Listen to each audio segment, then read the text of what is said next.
Hello, everyone, and thank you for being here today on our most recent webinar. We do these series of webinars about all of the activities we engage with at Friendship Place and about topics that are relevant to the work we do. And obviously, here we are at the end of August, or approaching rapidly the end of August, which means it's back to school time. And so this is a great opportunity to talk about how we serve children and how the people on this call, our friends, help us to serve children here. I'm going to start with tossing to Jean-Michel to welcome us, and then we'll talk with our three case managers. We have two case managers from Neighbors First Families and one from the Brooks, so a nice mix of the programs that we have that serve young people, children. And I want to thank you all in advance for being a part of this. It's always great. Our audience is always very interested in knowing, particularly about children. But Jean-Michel, I'll let you share and chat a little bit to start. Yes, well, good afternoon, everybody, and thank you for being online with us this afternoon. We look forward to these webinars. Chris, thank you for organizing it. Our case managers are going to talk to you about the work they do day on, day off, and of course, they're in the forefront of everything we do, going out to serve for the two case managers at Neighbors First and in the building at the Brooks also. I also want to acknowledge that we have with us Sinead Turner, our Division Director at Neighbors First Families, and Shauna Figueroa, our Vice President of Housing Services. And I want to thank Jasmine Taylor, Himaria Bishop, and Lini Kay for being with us this afternoon and sharing their stories. Thank you. Thank you. So again, this is an opportunity for us to hear first and foremost from the people, as Jean-Michel mentioned, doing the work on the ground there, but also for you all to ask questions. Let this be interactive. It's always more interesting and fun when people have questions. So please drop questions in the chat, or when we get to that point later in the program, it'll give you an opportunity to chat and ask what's on your mind. So that's great. I'm not sure who would like to go first. And in fact, Sinead, I didn't know if you wanted to say anything to get us kicked off as part of Neighbors First, or do you want to turn directly to the case managers? I'll defer to you, Sinead. Yes, I picked two of our most astounding case managers. But no, they're all really good. They have been a true tremendous help as we are going back to school. Right now, we're doing backpack donations for our children, other families and stuff. So we are excited about back to school. And I would love to kind of hear from Kamari and Lenike, their take on some of the services that we do, but also maybe some of the challenges that we may face. Perfect. Thanks. Well, that's a great place to start. We'll start with Neighbors First. So Kamaria, Lenike, and whoever wants to go first, maybe talk a little bit about what a typical day is like for you working with young people and what services you provide and maybe what challenges they face. I know that's a lot, so I'll let you really just talk about what you see out there.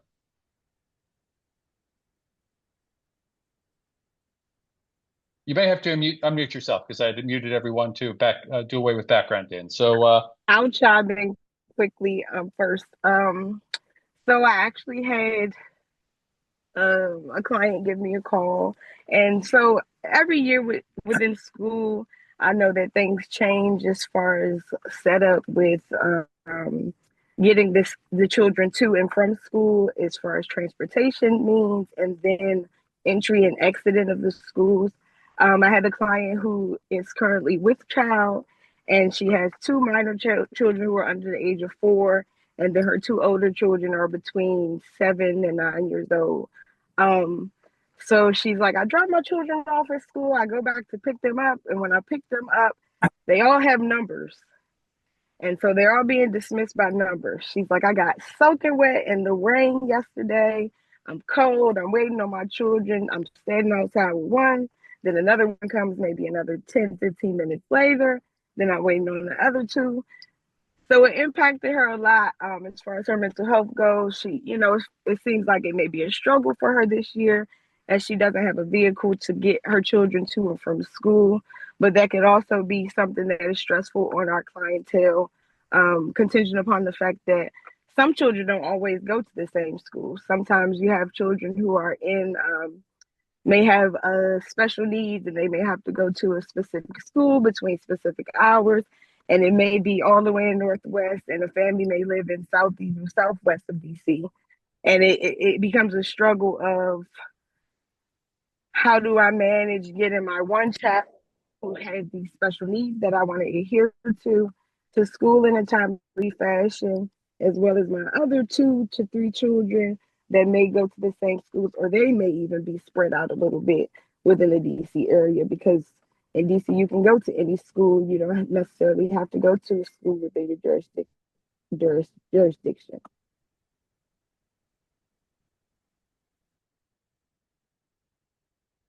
Grace, you're muted. There we go. I was trying to ask a follow-up question. Actually, that's a great point to jump off on, and then we'll talk to others. I how do kids decide? How do parents decide what school to send their children to? Diane, to your point, kids are free to go to any school in the district. Do generally people stay where they had been most recently? Do they move to places that are more central to where they are now? What's your experience been with that? Oftentimes I've seen some parents, they do try to keep their children in the current jurisdiction that they may reside in, but sometimes they have housing stability issues that may impact them where they currently reside, and then they have to relocate. It may be emergency housing issues, ongoing instabilities. It may be major rodent issues within the area, high crime rates and violence just within the DC area overall. And a lot of families try to relocate to different areas, but it's not really as realistic as they think it may be in the Washington, D.C. area, as crime is ultimately everywhere. You may have your run ins with your old family members and friends that you're trying to get away from. And it's, I'm from Virginia, so where I lived at, we had to go to school within a 1 mile to 2 mile radius of where we lived at, and that was strict.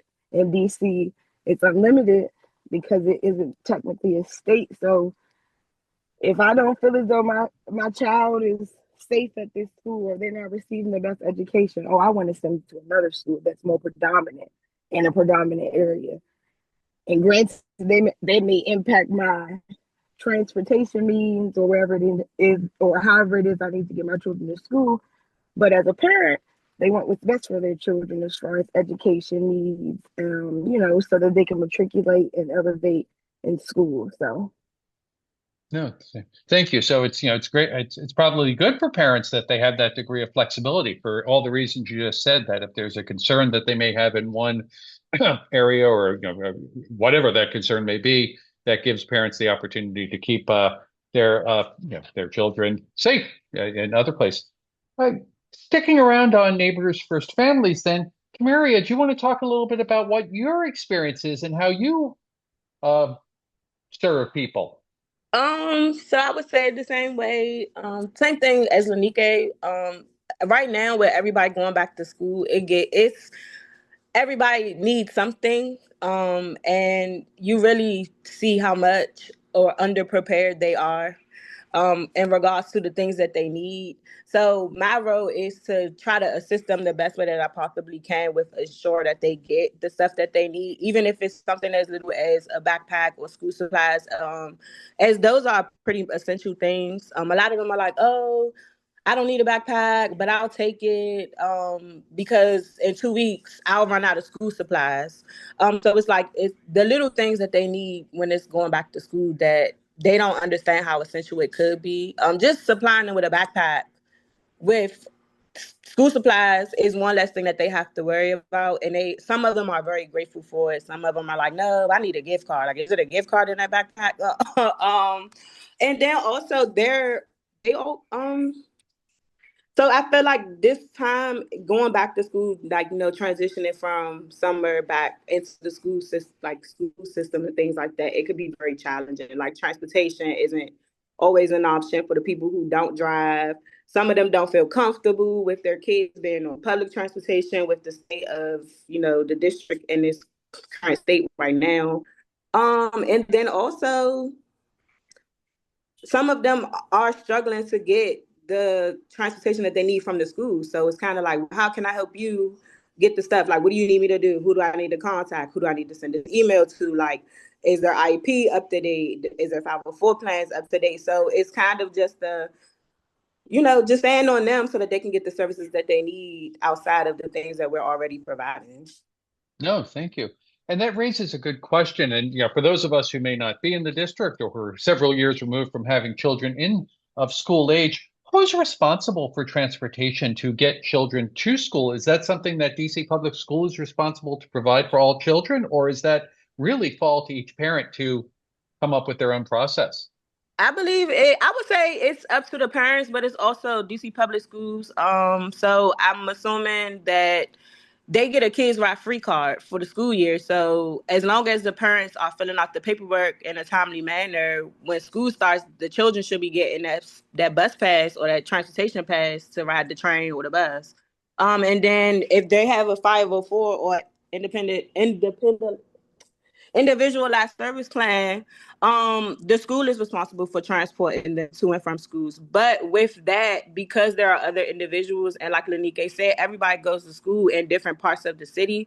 Some of these kids are waking up at 5, 4 o'clock in the morning to get the bus by 6 so that they can be transported to other people to pick them up from school before they even make it to school. So they have long days ahead of them, getting up at 5 and then getting home at like 6 or 7 on top of extracurricular activities. So it's a combination of the parents, school, and DC provides them with transportation. Mm-hmm. No, thank you. So for the audience here, for the folks listening, we've heard from a couple of our case managers for Neighbors First Family, so that's permanent supportive housing, and we provide case management for that. But we also operate another program that serves children. Well, we operate several programs that would have children involved, but this, another large program would be obviously the Brooks. And we have Jasmine from the Brooks on. And obviously, the service needs and the activities and what we're doing at the Brooks are going to be somewhat different than what we do at Neighbors First. So why don't we pivot now to Jasmine? And Jasmine, can you tell us a little bit about what your experience is, what you see in terms of how we serve children? And you may need to unmute. That would be helpful, right? Yes. Hello, everyone. So I am the senior case manager at the Brooks Short-Term Family Housing. At the Brooks, we offer a variety of ways to serve our children. Our staff curates and facilitates monthly activities, which um, is gauged for excitement, learning, just overall fun. Some of those events could consist of making cards for mom and dad on Mother's Day and Father's Day. It could be Sunday, where they get to make Sundays, ice cream Sundays. This summer, we had the ice cream truck visit 2 times a month, where they were able to get free ice cream from the ice cream truck. We do tie-dye sessions, arts and crafts. It's whatever the staff member comes up with and they're willing to facilitate. So everyone kind of takes turns. The case managers, we even host different events. For back to school, we do end of the school year and back to school drive, where we collab with the police station, which is next door.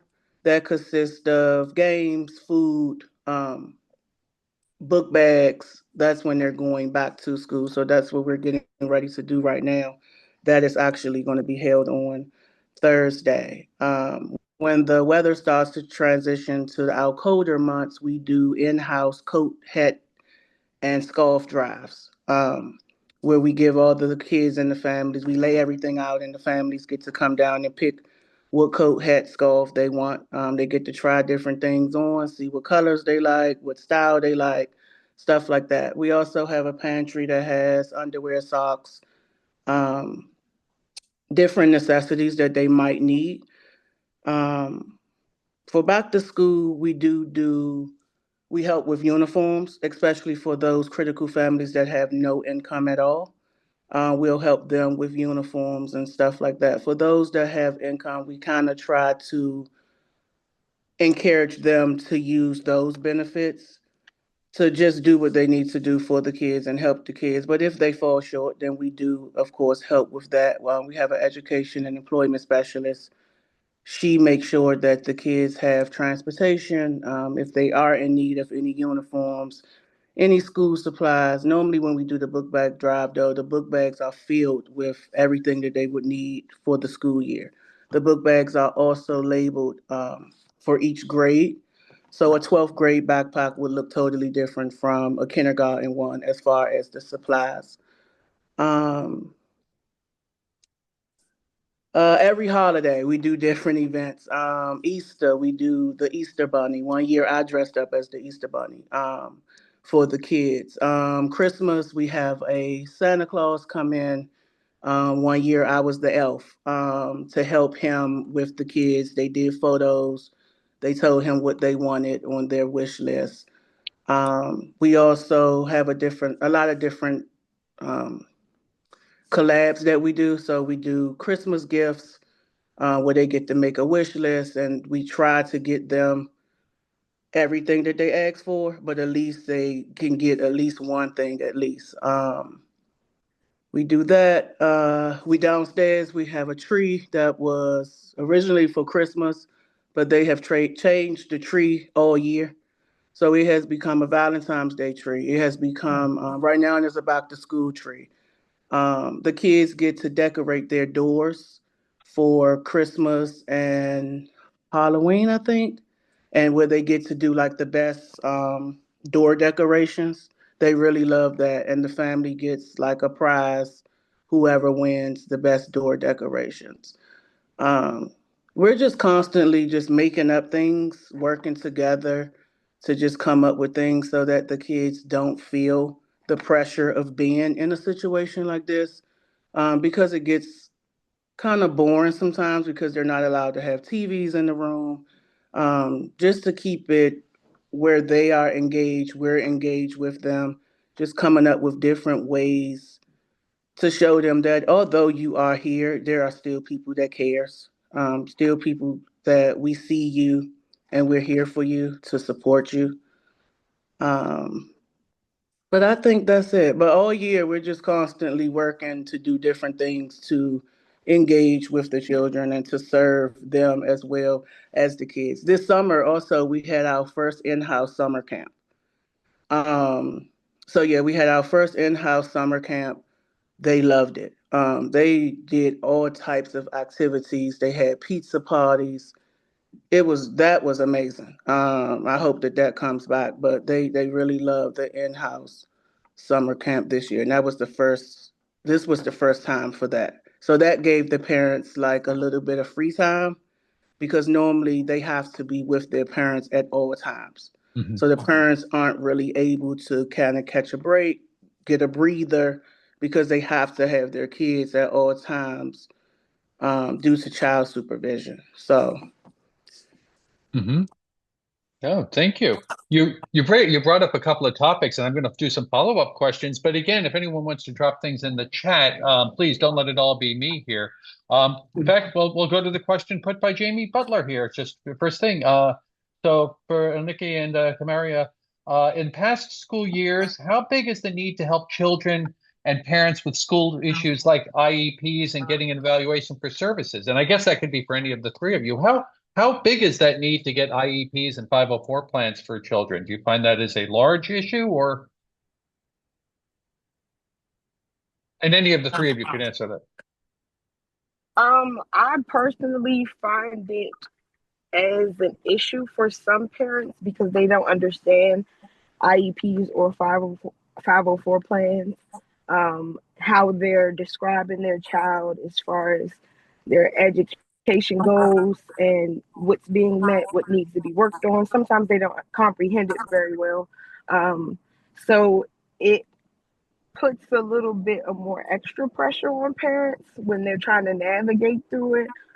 Same thing with mentioned as far as transportation needs. So of course we will reach out to OSSE in regards to transportation needs. A lot of parents don't know that that's a resource for them if their children do have an IEP or a 504 plan, or say for instance they transfer to another school and transportation needs to be transferred to that school as well. Sometimes there's a delay, even if they do call 3 months, 6 months in advance before they even, complete their school year that they may currently be in, and before they transition in over to a middle school from elementary school. It's the turnover at these agencies that may impact these things with our clients, and some things are just out of their control. But it's a kind of like a growing and learning thing for the parents, but it sometimes can weigh on them a lot because they ultimately want to ensure that their children are getting, like I said, to and from school safely, and them not comprehending their IEP or 504 plan. They may not even know that some children are eligible for it, some children aren't. And that could also be contingent upon their plan. And they don't know how to read it. And Mhm. they're asking us as case managers, can we read them? And all of us are familiar with the IEPs and 504 plans either. Like, we hear about it as far as the children, maybe having one. We're working with the parents as far as getting the ROIs updated for school and stuff, or even when we connect in with the schools on a quarterly basis, they print these big packets out for parents, and the parents are like, "Here, hey, Miss Edwards, can you look at this? Can you tell me what this is?" And I can review it to the best of my ability, but I honestly don't know what it entails sometimes. I can review it and try to make it as, a little bit, a little bit more clarable for clients, because they very well may know that their child may be having behavioral issues, or they, may have a mental disability, but they still don't know how to connect the verbiage with what it is that the behaviors or tendencies they may have within school. Thank Um, you. And then I wanted to say, I saw that it asked, what was a 504 plan? So 504 plan is for individuals who have disabilities to ensure that they're getting the correct accommodations within the classroom, or in the school setting, in general. So somebody who has a disability, typically you would want to put them in a classroom, like a traditional style classroom, but you want to ensure that they also have um a aid with them that can assist them in learning, or they'll have services where they'll get pulled out of the classroom so that they can focus strictly on one setting without having to, be overwhelmed in a classroom. So they're in a traditional classroom, but sometimes it could be a smaller classroom setting, or they'll have pull-out services as well. Thank you. Thank you. Yeah, and it is a challenge. I know the how do you fill out all this paperwork, and it's unfortunate that it is so difficult um, for parents to figure out how to get those services you need. So thank you for all you do to help parents understand what those are. And thank you for in the chat. There was a question in the chat. What's the distinction between an IEP and a 504? And so if you look in the chat, it looks like we've done a nice job explaining what those nuances and why those are two separate things. Um, Karen, you asked a question in the chat that's probably a great place that we could even have started with this is how many children presently are in the Brooks and how many children are we serving through NFF? And do me a favor, if you are not speaking, I'm gonna try to find a way to mute you because I'm getting the background in from non-speakers here. So let me take care. Well, it looks like it went away here. But let me ask that question then. Um, how many children are currently at the Brooks? We'll start with that.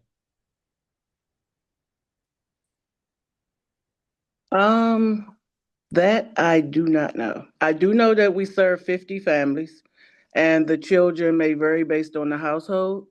You have some families that have one child. You have some families that may have 9, 10. Right now, I want to say, though, we are at about 60 children. Okay. And is that because we are almost at capacity with the families. okay? And is that generally about how many you've seen at any one time? Is that about So we average? just had, for some reason, we didn't have many families before the summer. Then once summer came in, it kind of ramped up really quickly. We were getting a lot of transfers from other shelters whose HVAC units weren't working, all of those type of things. So we got a lot of clients and a lot of families out of nowhere. But typically we are full. We're almost always full, always a large caseload of people. Yeah. Thank you. And then, so the question for Neighbors First Families, how many children are currently in our Neighbors First Families programming? A total of 204. Okay. Mm. But well, actually, a correction. So we have a total of 187, but we have a capacity to serve 204 Gotcha. overall. So we may be getting more cases assigned to us by DHS that would fulfill Hmm. fill that gap there. Thank Yeah. you. Other questions that are in the chat, and again, I have also have some of my own. I think I'd follow up.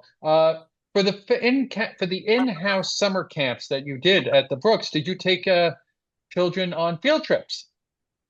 So they did not take. So it was from a outside organization. And this was their first year doing in-house, and this was actually their first year doing at a shelter. So they did not take kids outside of the Brooks like field trips. They did say that they wanted to do a field trip where the parents were going to have to go as well. Somehow that did not happen. They did take them like for recess. They did pizza parties a few times, Chick-fil-A, like catering, but they did a lot of in-house stuff, and it was a no iPad or cell phone zone, which I thought was very good. It was very educational based. They did a lot of learning and also a lot of playing mixed in, but it was a lot of learning, especially that no electronic thing. I thought that was amazing because the kids these days just don't put the electronics down. Yeah. What did going over to our Neighbors First family friends, how did the children spend the summer in Neighbors First Family? Were they at various camps or other activities? What did they do during the summer? So for me, my families, a lot of mines were either in the summer work programs or they went to summer school. Some of them went to summer camp, but I want to say the vast majority of them were in the work program or summer school. Gotcha. And Leniki, did you see that with your young people also that you were serving?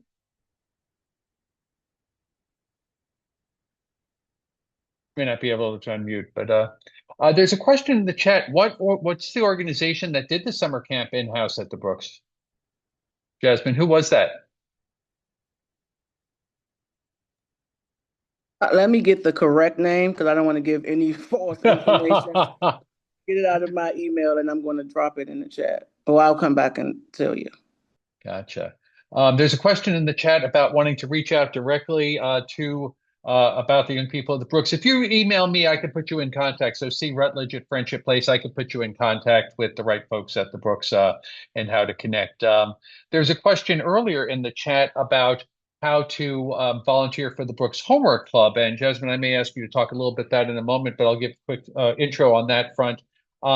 We operate a homework club or after school club for young people at the Brooks that many of our volunteers take part in. Some of you may be on the call. I can't see exactly who's on the call here, but it's something that we have a bit of a background check we make people go through because obviously you're working with children, but it's an activity that you engage with on a weekly basis and help tutor children and engage with children. But again, if you email me, I could put you in touch with Chris Kennedy and Lakita, and we'll be able to get the ball rolling on that here. But Jasmine, do you want to talk a little bit about the Brooks Homework Club and what that's like?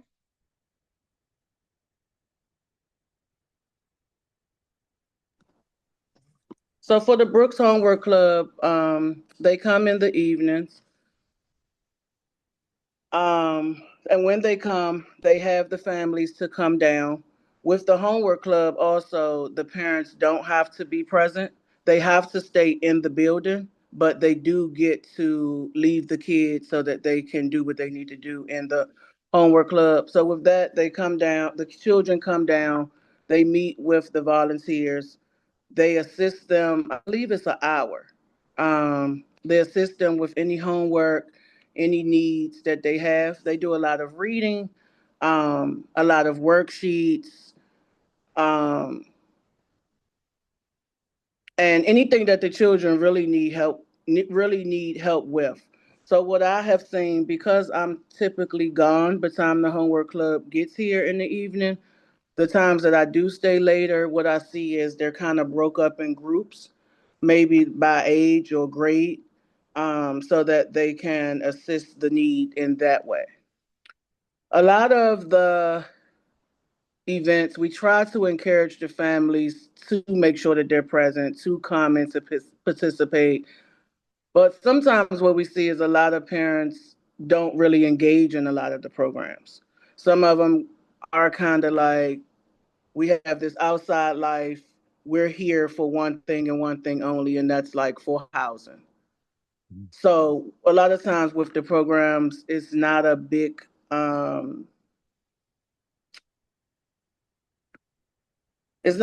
response like we would want to see, especially for stuff like that. And then because they are coming from school and they might make some stops and stuff, so sometimes they are running late to meet with some of the programs that we have. But we do a lot of encouraging the families to just, let the kids participate and engage in the things that we have going on. Because, yeah, we understand that you are here for housing, but all of it works together. Yeah, all of it works together, and it has to be a bit uncomfortable and different to be in a situation like this, even as a kid, because you don't your lifestyle doesn't look like the next person's. You're on curfew, and you have to be in at a certain time. You don't get to watch TV all day.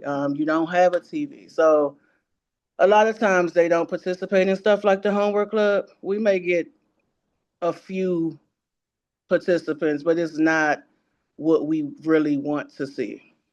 Okay, so, but you could always use more volunteers for the homework club. I think it sounds like it would be So helpful. all of that goes through Miss Lakita, Yep. the director. So I wouldn't really know about that part, about Mhm. if they need more or how many that there is. So that can be like a question for her.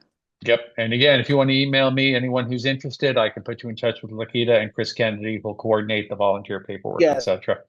Um, well, let me put, since we were talking about the homework club and tutoring and educational support, maybe let's look at back at Neighbors First Family. So, Kamari and Liniki, do we have tutoring opportunities, or is there a need for tutoring for children at Neighbors First Families? How do we handle that when kids have tutoring needs?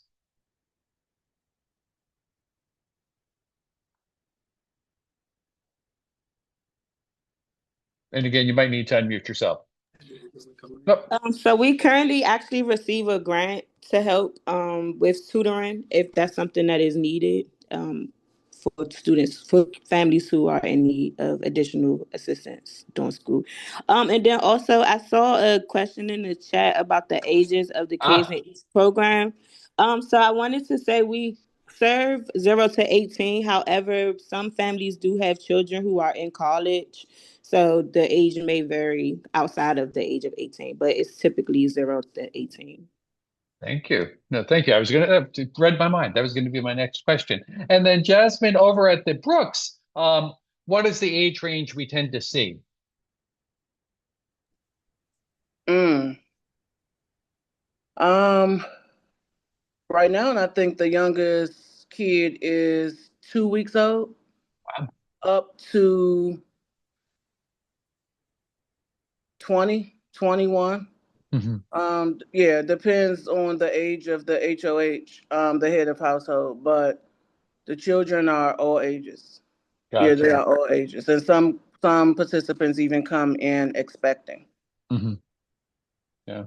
So as you can see, across both of these programs, the children could be of any range, of any age from that. So it's a wide range, and so more credit to all of you for being able to provide programming, support, background, assistance to, it's not just you're aiming for a elementary school child. You're serving kids who are in high school. You're serving kids who are preschool, and so that's got to take a lot of work to really to specialize, I guess is the word I'm looking for, and pilot it for everyone in question here.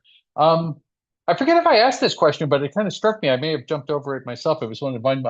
Someone had mentioned uniforms. Do many DC public schools require uniforms? I guess I maybe I didn't know that or didn't think about that. Is that something that's common in DC public schools? Yes, almost all DC public schools require students to wear uniforms. Some of them are specifically detailed to schools. So they may have like the school logo, deep, like embroidered in the skirt. And the price range could be anywhere between 25 to $45 for one shirt. Wow. How do parents afford that and pay for that? Because that's not a cheap shirt. Well, I know at our agency, clients do ask for resources, but it has definitely been a struggle for us this year, the year prior to this one. As you know, there's been a lot of budget cuts in general, so Mhm. it impacts agencies, and we just try to outsource to churches and anybody that may be willing to possibly donate to families who are truly in need. Some of our clients are zero income recipients. Some of them are working part-time jobs and they're trying to, maintain their household and all their other children because everybody doesn't have just one child. So it's a struggle. It has not been easy for any of our clients. We still get questions even once the school year started.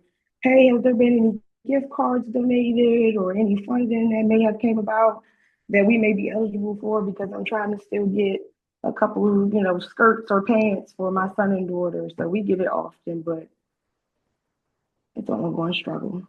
No, thank you.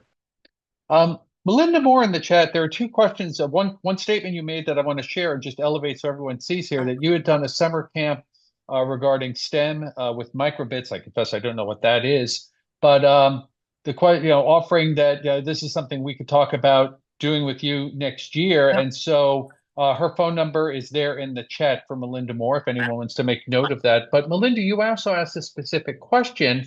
Um, how do we work with other nonprofits and service providers? And again, to both make sure we're not duplicating services, but also making sure that we're accessing the full universe of services that are available to the children we're serving. And again, that's open to all three of our panelists.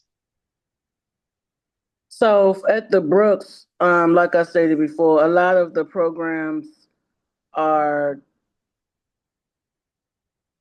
the the programs are already kind of set up. Everything goes through the director.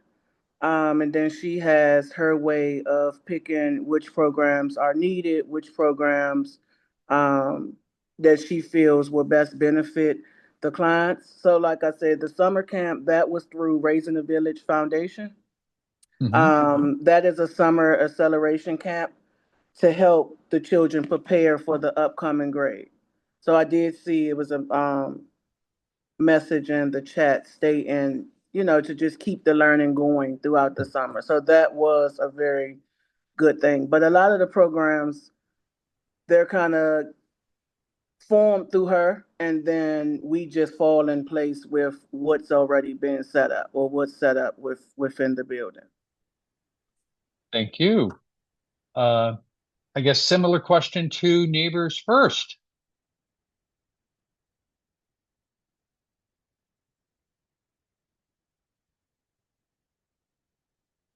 Nope, I can move on. It's okay. Um, what a question I was going to ask is, how do you find the relationship with DC public schools? Do they find that they're very helpful, or are there ways that we could that could be improved? What is your interaction with DC public schools? So for the Brooks, we have an employment and education specialist, and she works directly with the homeless liaison that is in almost every DC public school. Um, from what I have heard and what we have communicated, I mean, what she has communicated to me in like our case management meetings with the families, she don't run into that many problems. The liaison is kind of on board. Um, I think that it's really good. She she informs us of different laws Like she just recently informed all of the case managers of a McKinley law, which if you were displaced um, at any time during the school year, it helps to put the child in the right grade so that they're not kept back. That was something that I never knew of. So she works very closely and very well with the school liaisons um, to just inform them of what's going on, to see if they can get any other assistance that they may need, so that they can kind of understand if the child may have been late or if the child may have had hygiene issues or just different things, so that the first step isn't to call child and family services. So Mhm. she bridges the gap between the school and the children. Yes, thank you. It's the McKinney veto law. So she informed the whole case management team, and we all were like, "That's a thing." And she was like, "Yeah." So right now she has gotten 3 children placed in their correct grade. Hmm. So she does a lot of the communication with the school. The case management team, we touch on it a little bit if we need to, or if the parent, because we build that rapport with the parent, sometimes they're like, "Hey, Miss Jasmine, can you sit with me and do it, or can you call the school and say?"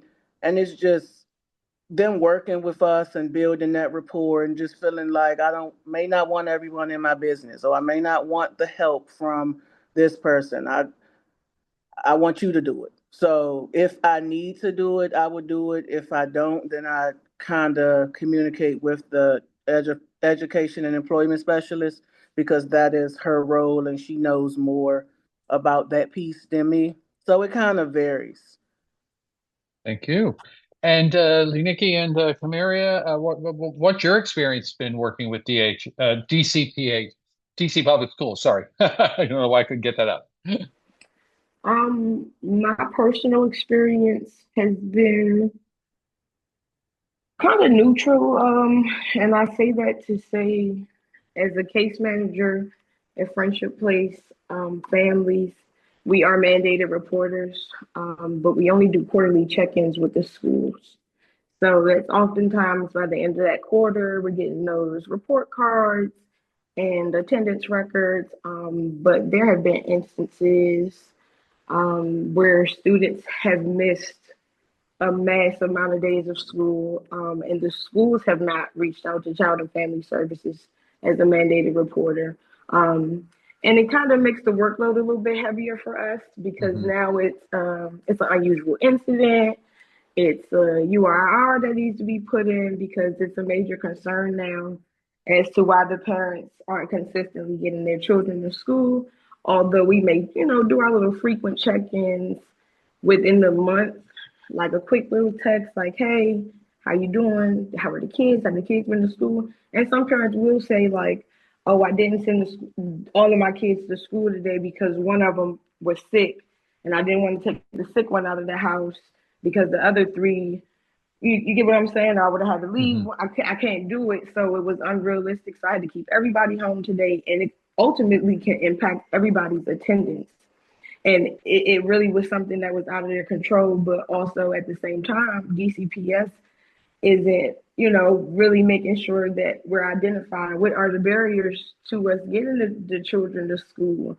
Do you guys have some type of resources to provide those families that are in need when there is a thing of they can't get the child to school for that day or maybe for the next few days because they may have a severe virus that they don't want to pass on to other students at the school, but it still impacts the household in general. But I just feel as though sometimes DCPS isn't working well with the housing agencies as far as knowing that the children are expected to be at school every day. If you do see some type of inconsistencies, reach out to us, collaborate with us as like a liaison for the family and parents to ensure that we're figuring out why, what's going on at home.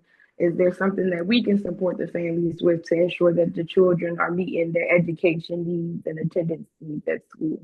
So sometimes they can drop the ball and we have to pick up the pieces. So it becomes a little bit more of a heavier workload for us as case managers. Understood. And I didn't get to ask you the prior question about other service providers. Are there other service providers in particular that you work with that you refer people to? And Kamara, please jump in too if you've got anything you wanted to add from a Neighbors First family's point of view. Uh, you know, who else do you work with besides the usual suspects? Who might people not expect that you work alongside to help bring services to our families? Um,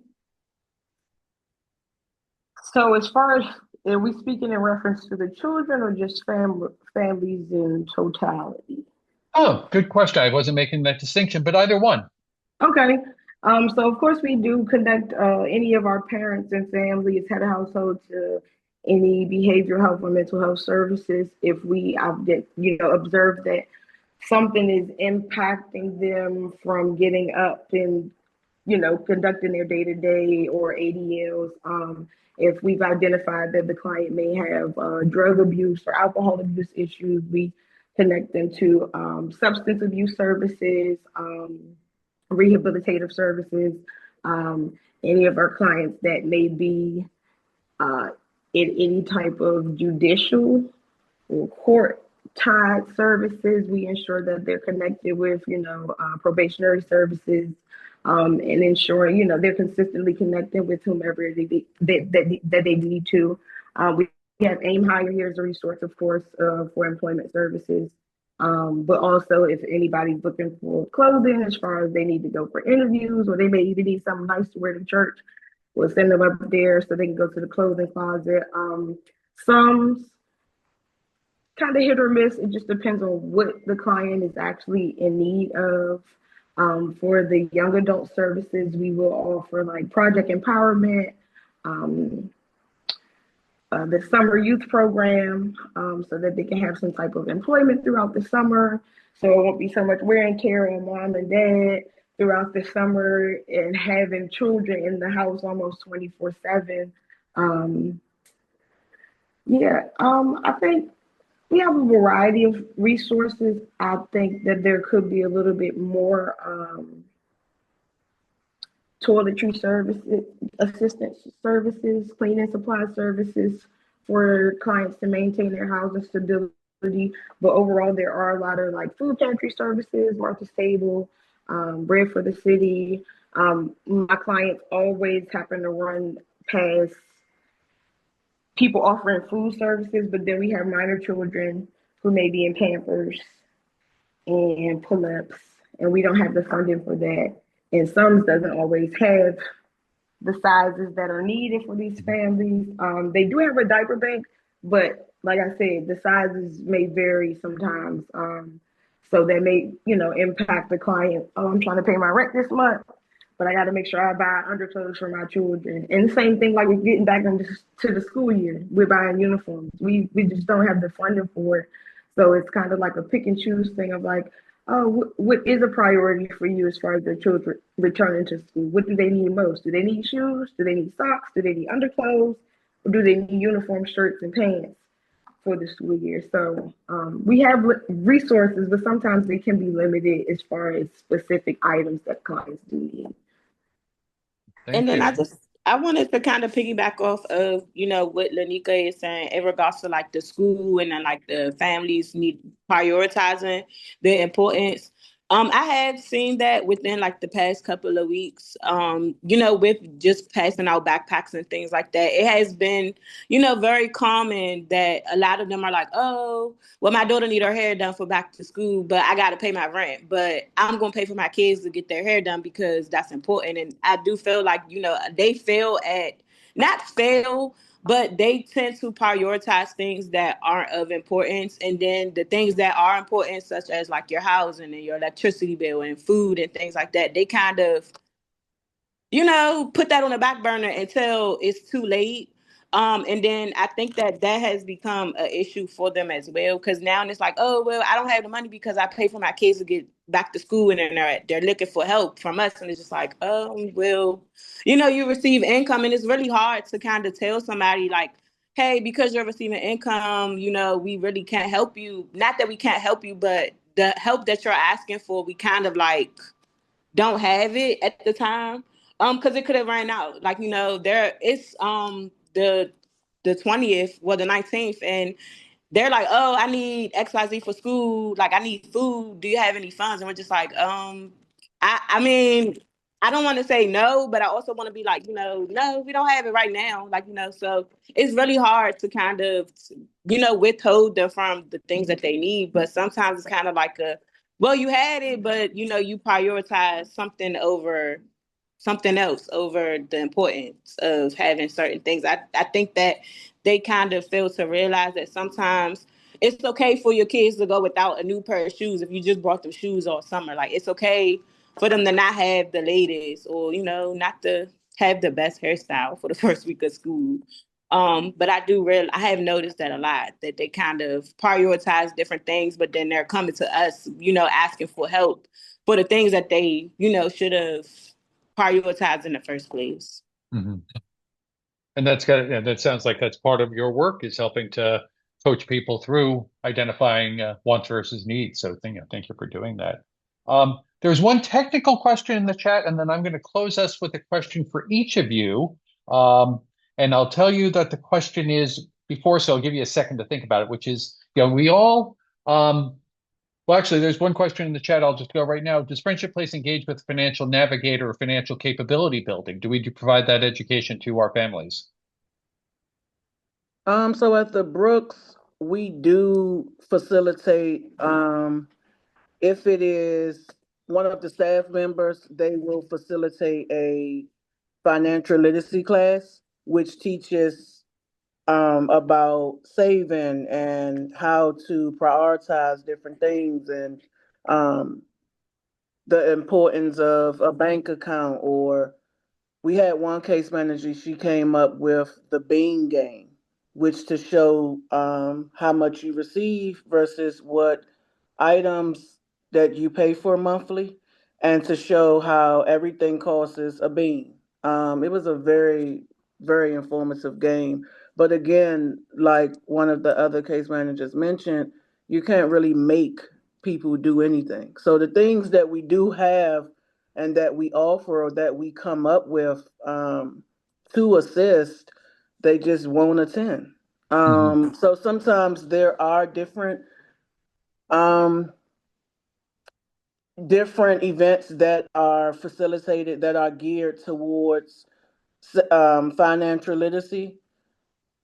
It's also, we have a class that I facilitate every month. It's called Dress for Success, to teach the parents how to dress when you're looking for a job, or in apartments, when you're going to the kids' school.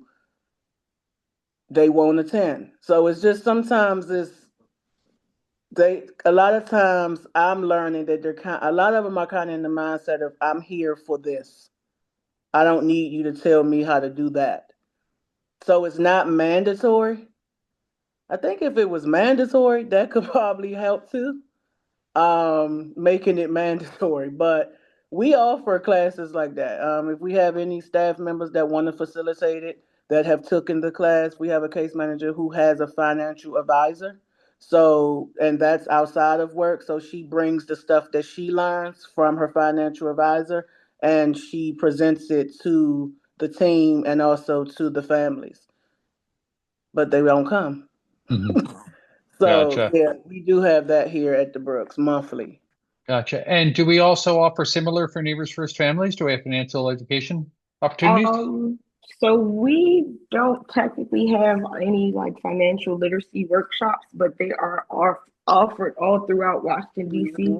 I get text messages to my phone on a daily basis about budgeting classes and just general financial literacy, so that everybody in DC can understand money and how it works, how your income and outcome is, how it works. But to piggyback off Miss Jasmine, it's at their discretion. It's not a mandated thing. But at our agency, we do offer emergency funds every month. But we have 188 families that we serve, and it goes to 5 of those families. Mm-hmm. So, and then it's $75. And sometimes for these clients, it's not enough money for them. $75 is just not enough for what it is that their goal is that they're trying to achieve for the month. Or say, for instance, They wanted to use the $75 this month specifically for uniform shirts, but they want to get every child a shirt. Sometimes it isn't realistic. Oh, I want to go grocery shopping. I want to buy all of the name brand foods and snacks. I don't want to exchange it for nothing that's store brand or generic.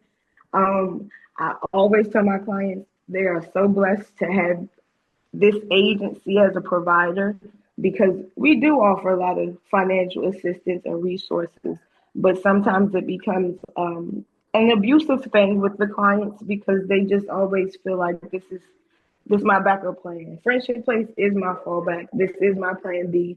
I know that they have some money for me somewhere. I just have to ask the right people and I have to be consistent with it. What I always tell my clients is I will never tell you no, even if I know that you receive more than enough income on a monthly basis. It's just you're not, financially budgeting yourself and making it realistic for you and your family. I let them know. God Yeah. forbid, Friendship Place is no longer here tomorrow. Well, it's going to be the reality of we got to, adhere to that. Realistically, we are, all human beings, and these programs are always everlasting. So I try to put it in retrospect and even work with them personally because maybe they'll receive it a little bit differently from me. Helping them with the budget. I have a little budget form that I actually use, and I'll take it to their house with them. If they tell me, "Oh, I didn't get to pay my phone bill or something's off this month," okay, well, we need to work on a budget this month and moving forward so that we can bring some type of consistency as far as your income goes within the household. But ultimately, a lot of clients are codependent upon the program, but sometimes, like I said, serving 188 families, and that's just head of household, plus the children, $75 to five of them. Yeah. Yeah. No, well, and what you said earlier is that, families are fortunate to have Friendship Place as their service provider. I think it's specifically they're fortunate to have the three of you as their case managers. You're making all. Oh, Kamari, I don't want. Oh, thank you, Kamari. I'm going to let you close and then toss to Jean-Michel to really wrap up here. But I will want to say I dropped in the chat. One way you can help us is by joining us on September 18th at our gala at the French Embassy. I dropped in the link to purchase sponsorships and tickets. This is the private funding that allows us to do the extras. And so please join us that evening. I dropped in the chat, Camaria, and then I'll go to Jean-Michel. So I wanted to say too, some of the services that we, in regards to budgeting and things like that, financial literacy classes.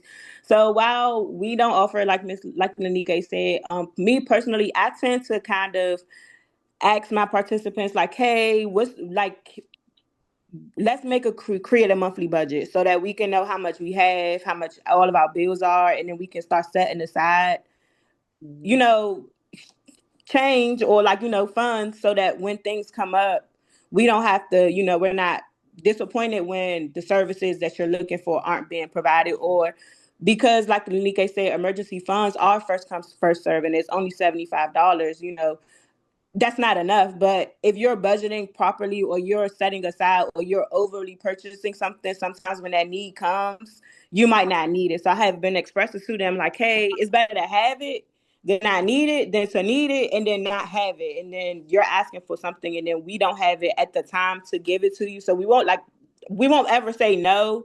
But the reality is sometimes you might wait a little bit longer to say, hey, I need something. And by the time we get to you, or by the time you're asking, those funds have already been given to somebody else. And then also too, Miss Shanae mentioned that we are going to a coupon box to help, with supplies like food and cleaning supplies and stuff like that. And I think that would be helpful to give them as well, like moving forward, like, hey, I don't have no extra funds, but they're always asking for cleaning supplies, so here goes some coupons that you could take down to the Target or Walmart or Giant or things like that, whatever your preferred store is, to buy the things that you need at a cheaper price.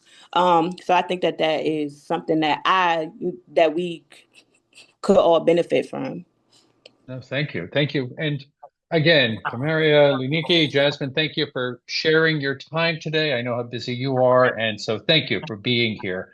And Shanae, thank you, and Shauna, thank you for all of this, and thank you for all the great comments and questions. And if you've got any follow-up questions or ideas, please email me, and I can connect us with the right people in the organization. Uh, Again, I'll make that last pitch for our gala, September 18th, French Embassy. It's our big fundraising event, and we need that financial support to do all the work that needs to be done. So thank you. Jean-Michel, I'm going to let you close here. Yes. Well, I think there was an enormous amount of information in this conversation today. So thank you to all our speakers uh, for making this happen. And the conversation really, I think, highlights the complexity of serving families. And we're really proud to be entrusted to care for these families at Friendship Place. We're also in tune with the sensitive nature of parenting while going through this very critical moment of experiencing homelessness. So always offering guidance to the parents, knowing that they are perceiving themselves in a certain light with their children, and how difficult it is for them really to go through this process. As we offer guidance, you probably felt it today. We let people make their own decisions and take responsibility, of course, for their household, but always thinking of the parent in terms of his or her position in a household is really important, to show the highest level of respect, of course, for these parents. And then another thing that is striking is the range of ages, a 2-week-old at the Brooks, and then adult children in colleges, and what it means for the case managers to have such a skill set and to continuously develop their knowledge of resources and refine their approaches, show a lot of flexibility. And as you can tell, case managers really care. A mom in her third trimester can also be housed at the Brooks and then give birth and be housed with her baby after that. We are always looking for volunteers at the homework club, and it's not just a homework club. There are also some artistic activities going on. So anybody interested in that, please let us know. And then finally, what comes through also is that private funding and everything some of you have done for the backpack drives through the years and continue to do, and all the other forms of private support really shows, this conversation really shows the quality this adds to the care we're able to provide for the family. So thank you so much to all of you who have helped and continue to help our families in that way. Again, Jasmine, Kamaria, Lenike, thank you for making the story really come alive. Shanae and Shauna, thank you for your leadership in the division and at the cluster level. And thank you all again for your support. We value everything you do for us so much. Be well. Take care, everyone. Thank you. Have a great Thank day. you all so much. Thank you. Thank you. Thank you all. you. No, Take thank care. Thank you. you. Have a great day. Bye-bye. Have a great day, everyone. Bye.